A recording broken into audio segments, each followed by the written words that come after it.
సమాజేత్ సర్వ విఘ్నోపశాంతే. ఓం వ్యాసం వసస్రప్తారం సక్తేహమపోత్రం కల్మషం పరాశరాత్మకం వందే సుఖదాంతం తపోనిధిం. పెళ్లి తర్వాత కలుద్దామండి. No problem. బై.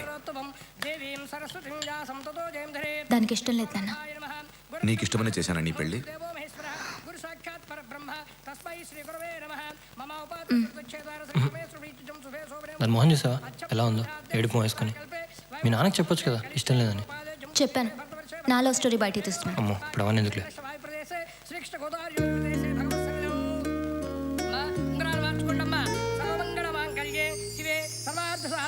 శరణ్యే త్ర్యంబకే దేవి గౌరీ నారాయణ నమోస్తుతే. శరణాగత వీరాత్మనారాయణి సర్వశార్థహరే దేవి నారాయణీ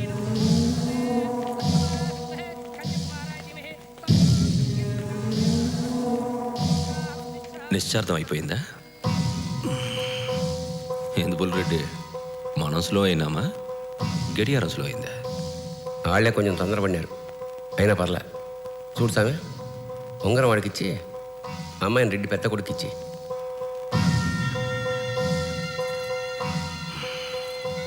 భయపడద్దు,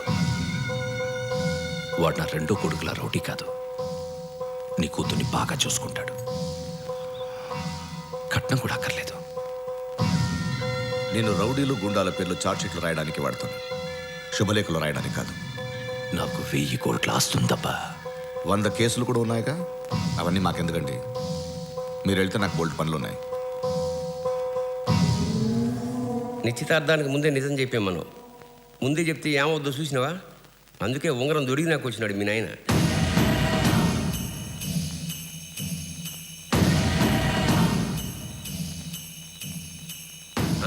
మా బిడ్డే నాయన అరెస్ట్ అయినాడంటే పిల్లని ఇవనే చచ్చిపోయినాడని చిన్న అబద్ధం చెప్పించాను. మీ అమ్మాయి జాతకం చాలా మంచిదమ్మా. ఇట్టా ముహూర్తం కుదిరింది, సామి కట్టా బెయిల్ దొరికింది. జైలు నుంచి సరాసరి ఇట్నే రావడం, అరగంట నుంచి కారులో బయట వెయిటింగ్. ఉంగరం దొరికి నాకు వద్దామని. మీ మీద కోపంతో ఈ పెళ్లి చెయ్యట్లేదబ్బా. మీ అమ్మాయి అది ఆడేవాడు బాయ్ ఫ్రెండ్, వాడి మీద కోపంతో చేస్తున్నాను. రేపు పొద్దుగాలే 10:20కి బాగుందని చెప్పారు. బాగుందని సాము ఊరుకోడుగా, ఇద్దరికి పెళ్లి చేసేస్తాడు. మీరు అక్కయ్య గారు వచ్చేయండి. నువ్వు వెళ్ళి కార్లోకి వచ్చు. అమ్మా నువ్వు కూడా. దామోదర్ రెడ్డి, నేను పోలీసుని. ఇలాంటి బెదిరింపులు నాకు కొత్త కాదు. తలుచుకుంటే నేను రౌడీలా బిహేవ్ చేయగలను. దయచేసి నన్ను ఆ స్థితికి దింపొద్దు.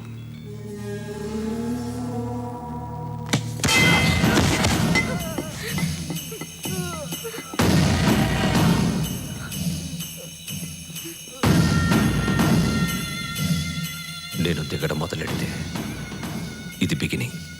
ఎండింగ్ ఇంకెంత వరస్ట్గా ఉంటుందో నువ్వే ఆలోచించుకో. నువ్వు వెళ్ళమ్మా, వెళ్ళు.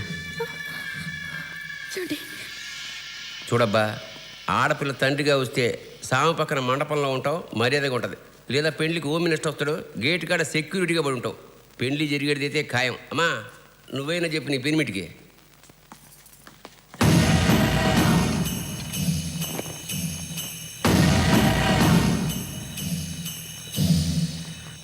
నేను సైతం ప్రపంచాగ్నికి సమితిని ఒక్కటి ఆహుతిచ్చాను. వా, ఎంత వండర్ఫుల్గా వచ్చింది. చాలా వండర్ఫుల్గా వచ్చింది, చాలా ఒరిజినల్గా కూడా ఉంది. Good morning uncle. నేను ఎంగేజ్మెంట్ అయిపోయాక దామోదర్ రెడ్డి వచ్చాడా? వస్తాడు, ఎందుకు రాడు? నీకు కాబోయాలుడు వాడికి ఆల్రెడీ కొడుకు. వాడు బెదిరించి బాగిని పట్టుకుపోయాడు. రేపు పొద్దున్నే పెళ్ళి. I'm right? బాగిన తన ఇంట్లో పెట్టుకున్నాడు రా. గుండాలు గన్నులు కత్తులతో చుట్టూ తిరుగుతున్నారు. గుండాలు కత్తులు, ఓ 40-50 కుక్కలు కూడా ఉన్నాయి. కుక్కలా? అబ్బా, కుక్కలు అయితే మన వల్ల కాదు అంకుల్. ఏదో రౌడీ గుండాలు అయితే మేనేజ్ చేయొచ్చు, కానీ కుక్కలకి మనకి లాంగ్వేజ్ ప్రాబ్లమా? పోయి పారిపోదంటే వాడికి 4, మనకి 2 కాళ్ళు. గబుక్కుని దొరికిపోయి పిక్క కుక్క పట్టుకున్నాయి అనుకోండి, నాకు అసలే పిక్కలేదు. హట్టే గబుక్కుని ఇక్కడ పట్టుకుంటే కుక్క చావేగా. కుక్క చావంటే మన కుక్కను చంపడం కాదు, కుక్క చేతిలో మనం చావడం. దాన్నే కుక్క చావు అంటారు. ఏదోలేండి, నా బాధలో నేను పడి బాగి బిల్డ్ ఆఫ్ చేస్తాను, ప్రాబ్లం లేదు. అంకుల్,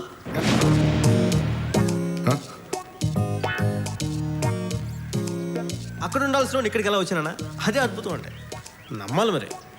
నమ్మితే హ్యాపీగా ఉంటుంది అంకుల్. ఒక చాయ్ తాగేసి మీరు ఇంటికి వెళ్ళి శుభ్రంగా పడుకొని పొద్దున్న లేచి మీరు నచ్చిన కూడా పెళ్ళికి వెళ్ళనే ఆ తర్వాత ఏం జరుగు నేను చెప్పను అంకుల్ నాకు చాలా సిగ్గు వెండి తెరపై చూడండి వస్తాను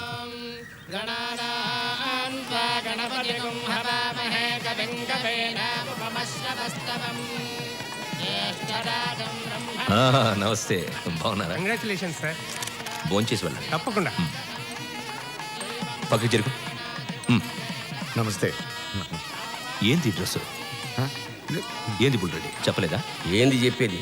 పెళ్లి కూతురు ఎట్టా ఉండదు, థియేటర్ మీద కూర్చునేదానిలాగా ఉండదా, సినిమాలకు పోయేదానిలాగా ఉండదు. ఏయ్ పంచెత్తుకురారా.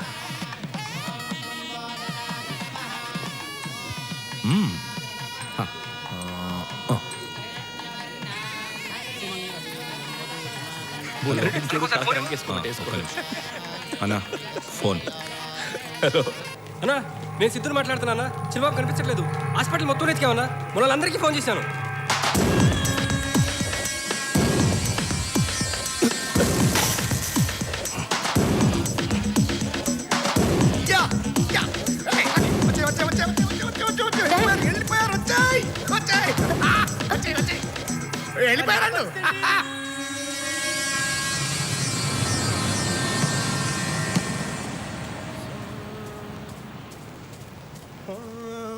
సార్ నేను కూడా కుంఫు నేర్చుకుంటాను సార్. కుంఫు నేర్చుకుంటాను నువ్వు కూడా? సార్ సర్టన్లీ నేర్చుకో. ఈరోజు జాయిన్ అయిపోతాను సార్. ఈరోజు జాయిన్ అయిపోతా సార్. చూడు నీళ్ళు చాలా హుషారు ఉంది. చూడు కుంఫు నేర్చుకుపోయే ముందు వార్మప్ చేయాలి. వార్మప్ చేయడం అంటే తెలుసా? తెలియదు సార్. ఇలా బాడీని బాగా లూజ్ చేసుకో. బాడీని బాగా లూజ్ చేసుకుంటే మనం అని ఫైటింగ్ చేయబోయే ముందు ఇంకొకసారి వార్మప్ చేసుకొని సార్ సార్ ఓకే ఏం భయపడకు. నీలాంటి కొత్త కుర్రోళ్ళకి కుంఫు నేర్పించడానికి ఇలాంటి బ్యాచ్ని పిలిపిస్తాను సార్. ఈ బ్యాచ్ తో మనం ప్రాక్టికల్ గా నీకు నేర్పిస్తాను. దాన్ని చూసి నువ్వు బాగా నేర్చుకో. అలాగే సార్. ఇది చిన్న ట్రయల్ పార్ట్ లాంటిది. This is all American style box. I am going to shout it.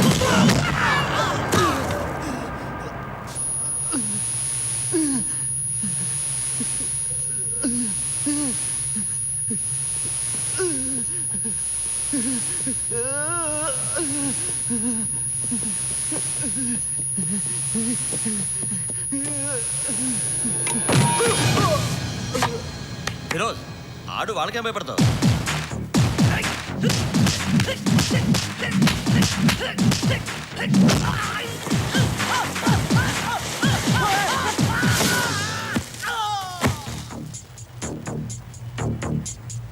Let's go.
ఏంట్రా అందరూ సత్యాగ్రహానికి వచ్చినప్పుడు వస్తున్నారా? ఏయ్ ఇప్పుడు దాకా ఎవరి ప్రాణాలు పోకూడదు చాలా మర్యాద జాగ్రత్త కొట్టినాను. ఇంతమంది చూస్తామంటే నాకు ఓపిక పోయింది. రండి ముందుకు రండి. ఎవరికి ఏం తెగుతో నాకు మటు గ్యారంటీగా తెలీదు. రండి. ఏంట్రా నీ అబ్బా మీ అన్న మీద మమకారం ఉండి వాడి ప్రాణాలు తెగించి ఎవడు ముందుకు వస్తాడో రండి. సారా ప్యాకెట్ కోసం బిర్యానీ ప్యాకెట్ కోసం అయితే మటుకు భాగ్య చెప్తున్నా పారిపోండి.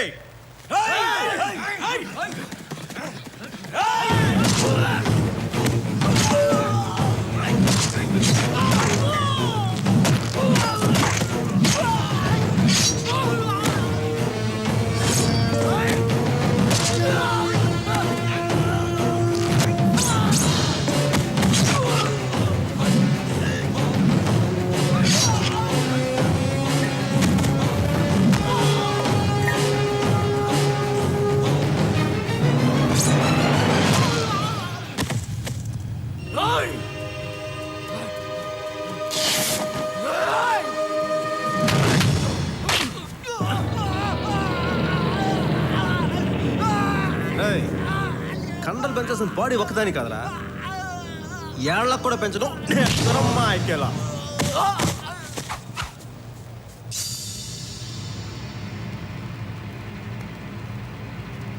బుల్రెడ్డి దామోదర్ రెడ్డి ఓడిపోవడం నేను చూడలేను సార్.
ఇదే అంకుల్ భయం అంటే.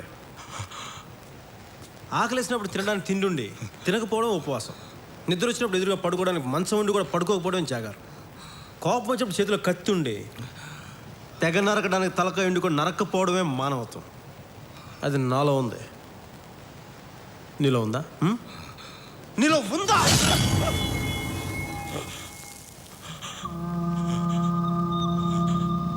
అంకుల్ నీకు ఒక టాప్ సీక్రెట్ చెప్పమంటావా? ఈ పెళ్ళి అయిపోయింది ఎవరో తెలుసా?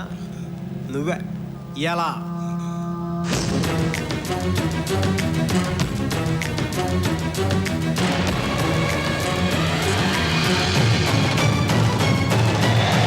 పులిలా తిరగాల్సిన వాడు పేషెంట్ల విక్రమ్ హాస్పిటల్లో బెడ్ మీద పడున్నాడు. ఎస్, నేరుగా విక్రమ్ హాస్పిటల్ పోయినా, నర్సుకి 4,000 కొట్టినా, వాచ్మెన్కి 1000 కొట్టినా, మొత్తం హాస్పిటల్ మొత్తం తీసుకుపోని చెప్పుండు. ఏం అక్కర్లని చెప్పి నీ కొడుకుని కిడ్నాప్ చేసి తీసుకొచ్చిన. ఇప్పుడు కిడ్నాప్ చేసి ఏడ దాచాలి? Come on Sanjay Sahu, you are a brilliant boy. Think. Sanjay Sahu brilliant idea వచ్చింది. ఆ బ్రిలియంట్ ఐడియా ఏంటంటే, ఓరసి బార్ ఎక్కడ? ఊరోజు బారా జస్ట్ రైట్కి వెళ్ళండి, అక్కడ చౌరస్తా వస్తుంది. అక్కడ ఎవరన్నా నడవరా. నలుగురు వచ్చారు, ముగ్గురు వెళ్తున్నారు. ఇంకోడేమయ్యాడు? నువ్వు పెళ్లికి డెకరేషన్ ఇచ్చిన కారులోనే అదే డిక్కీలోనే దాచా.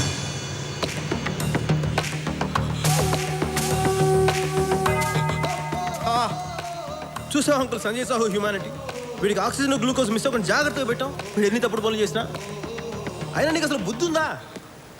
నన్ను పట్టుకోవడానికి 8 నెలలు దొబ్బించుకున్నావు కదా. దానికి బదులు 8 ఏళ్ల వయసులో వీడి గురించి పట్టించుకుంటే ఈ పాటి వాడు అబ్దుల్ కలాం అంత గొప్పగా ఉండేవాడు. సంజయ్ సాహు నువ్వు మరీ పర్సనల్గా తీసుకోకరా. అంకులు నువ్వు మాలా చదవు, ఇంటర్వ్యూలకు వెళ్ళవు, ఉద్యోగాలు చెయ్యవు, ట్యాక్సులు కట్టవు. అయినా నేను సుఖంగానే కదా ఉండమంట. ఇంతకుమించి మేమేం చేయాలా? చచ్చిపోవాలనా? అందుకే చెప్తున్నా, ఏదో తల్లి బిడ్డ న్యాయంగా బతుకుతాం. నువ్వు అలా కార్లో తిరుగుతూ గుండాయిసం చేసుకుంటా పో, అలా పక్క నుంచి గుట్టు చెప్పుడు కాకుండా వెళ్ళిపోతాం. అంతేకాకుండా ఎక్కడ పడితే అక్కడ కారాపు దిగితే ఇదిగో ఇలాగే చండాలంగా ఉంటుంది. అసలు ఈ మధ్యన కుర్రోళ్ళు చాలా డేంజరస్గా ఉన్నారు అంకుల్. కెలికితే క్యామిడీకి చంపేసేలా ఉన్నారు. ఇంత చెప్పినా కూడా నువ్వు కన్విన్స్ అవ్వకపోతే రేపొద్దు ఇంకో ఫ్రెష్ బ్యాచ్ వేసుకొని తీసుకురా. కానీ ఇలా పారిపోయిన మటుకు కాదు. కొట్టుకోవాలనుకున్నా, తిట్టుకోవాలనుకున్నా, చంపుకోవాలనుకున్నా, ఆఖరికి కబుర్లు చెప్పుకోవాలనుకున్నా కూడా సరే వెయిట్ చేస్తూనే ఉంటే 24 అవర్స్ సంజయ్ సాహు కేరా ఉస్మానియా క్యాంటీన్ హైదరాబాద్. నేను చాలా హాట్ గురు.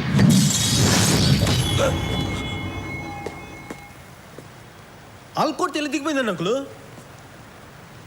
అధ్యక్ష, దీన్ని బట్టి మనం అర్థం చేసుకోవాల్సింది ఏంటంటే అధ్యక్ష, నాలాంటి పుల్లకాలలో కూడా కొడితే కత్తిల రోడ్లు దిగిపోయిందంటే దీన్ని బట్టి మనం అర్థం చేసుకోవాల్సింది ఏంటంటే ప్రజల సొమ్మిన కాంట్రాక్టర్లు బాగా దోచుకు తినేస్తున్నారు.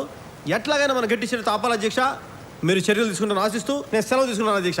హౌ సార్ సార్ సార్ మళ్ళీ ఏంట్రా? అతన్ని చంపకుండా ఎందుకు వదిలేశారు sir? Very smart question my boy. యుద్ధంలో గెలవడం అంటారా శత్రువుని చంపడం కాదు సార్. శత్రువుని ఓడించడం. సార్ ఏం చెప్పాను? ఓడించడం. ఓడించడం సార్. ఓడించడమే యుద్ధం యొక్క లక్ష్యం. Okay sir. చంపడం కాదు సార్.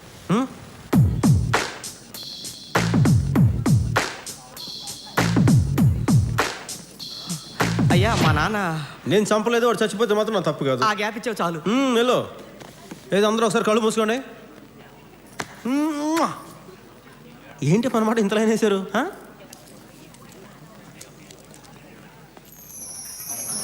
ఆ తర్వాత ఎందుకో దామోదర్ రెడ్డి ఎవరితోనూ మాట్లాడలేదు. తన వాళ్ళ ముందు ఓడిపోయాననే అవమానంతోనూ బుల్లిరెడ్డి చనిపోయాడనే బాధ వల్ల అతను మాట్లాడటం మానేశాడు. బాధాకరమైన విషయం ఏంటంటే తన కొడుకుని డిశ్చార్జ్ చేసిన రోజే అతన్ని హాస్పిటల్ అడ్మిట్ చేశారు. రోజు సాయంత్రం మాత్రం అదే పార్క్కి తీసుకొచ్చి అతను కూర్చోబెట్టేవారు. అతను రోడ్డు మధ్యలో ఉన్న కత్తిపిడినే చూస్తూ ఉండేవాడు. భారతదేశంలో ఎన్నో విషయాలు పట్టించుకొని జనం ఆ పిడిని కూడా పట్టించుకోకుండా దాని పక్క నుంచే విడిపోయేవాడు. అదేంటని చెప్పగలిగేది ఇద్దరే. ఒకడు కుంఫు నేర్చుకుంటానికి వచ్చిన కుర్రాడు, 2 దామోదర్ రెడ్డి. అతన్ని ఎవరు అడగరు, ఇతను ఎవరికీ చెప్పడు. 6 నెలల తర్వాత ఒక రోజు బాగా చెప్పిందని మందు వేసావా? ఓ పని చేయరా, బాగిన డైలీ మందు వేసుకోవచ్చు. టెలిఫోన్ లింక్ అవుతుంది చూడు, ఎవడేమో వెళ్ళి అంతేరా. నేను చూడు బేవార్స్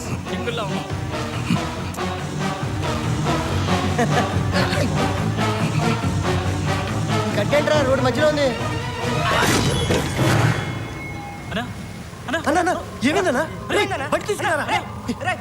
అలా ఒక పెద్ద ఫ్యాక్షన్ లీడర్ని సంజయ్ సాహు లాంటి మామూలు కుర్రాడు రక్తం చుక్క కూడా కింద పడకుండా చంపడానికి కారణమైన ఆ కత్తి ఆ రోడ్డు కింద మిగిలిపోయింది.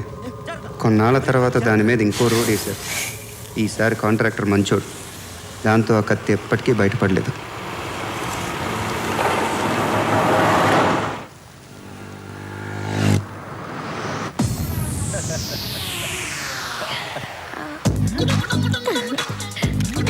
Bagi. Hi. Congrats. Thank you. Sanju. Hey Joe, how are you? Congratulations. ఏంటిది? నువ్వేం టెన్షన్ పడకు, నేను చూసుకుంటాను కదా. ఏదో చెయ్యి. హలో హలో శివులు చెప్పు చెప్పు ఒక్క నిమిషం.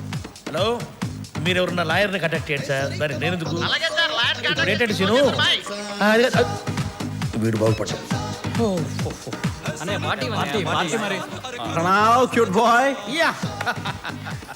వెయ్యి తీసుకెళ్ళి పూలు తీసుకొచ్చా. ఇది వెయ్యా? మీకు లోన్ కావాలండి? అవునండి. ఎందుకు? నాకు తెలిసిన ఫ్రెండ్ ఒకటి పెళ్లి చేసుకున్నాడు సార్. అయితే హ్యాపీగా ఫీల్ అయ్యి పార్టీ ఇచ్చాడు సార్. మీరు డబ్బులు ఏమైనా ఇచ్చారా? లేదు, వాడే ఇచ్చాడు సార్. మరి మీకు డబ్బులు ఎందుకండి? వాడు అదొక టైప్ సార్. 10 రూపాయలు ఇచ్చి 1000 రూపాయలు ఇచ్చానంటాడు సార్. పైగా చిల్లర కూడా ఇమ్మంటాడు సార్. ఆ డినామినేషన్లన్నీ మీకు చెప్పడం కష్టం సార్. మీరు నాకు 3 లక్షలు లోన్ ఇవ్వండి సార్. ఒట్టి చేతులతో వెళ్తే గట్టిగా కొడతారు సార్.